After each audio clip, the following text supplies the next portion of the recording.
Emma Raducanu has outlined where she needs to improve after her Auckland Classic defeat to Elina Svitolina. Emma Raducanu has challenged herself not to suffer another deciding set collapse at the Australian Open, after faltering during her 7-6, 5, 6-7, 3, 6-1 defeat to Elina Svitolina at the Auckland Classic. The Brit was in top form to begin the match but struggled the longer it went on, before narrowly avoiding a bagel in the final set on her second match back from a long-term injury.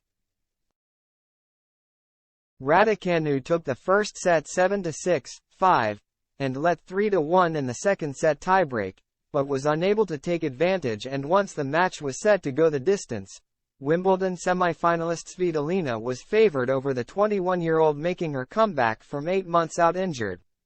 Raducanu had some strapping on her right thigh in what appeared to be a precautionary decision, but she struggled to pick up any momentum in the deciding set and was down 5-0 before winning her sole game.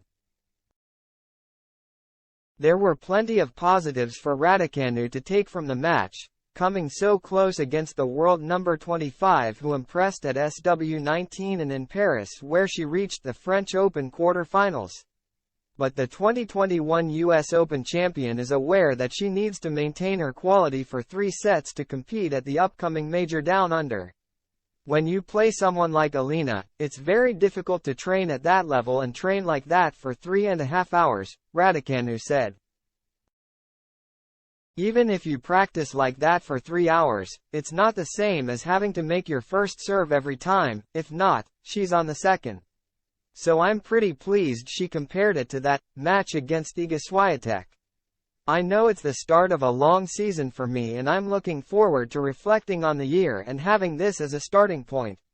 At times in the first set against Svitolina, when Raducanu races into a 5-1 lead, she was back to her aggressive and dominant best. But her recovery from surgeries on both wrists is a process and she is aware that her second match was a step forward, despite the final set disappointment. My intensity just dropped and I need to learn to maintain that better for longer if I'm going to compete with these players for 3 sets, Raducanu added. For 2 sets it was great, but you can't win all of the matches in 2 sets.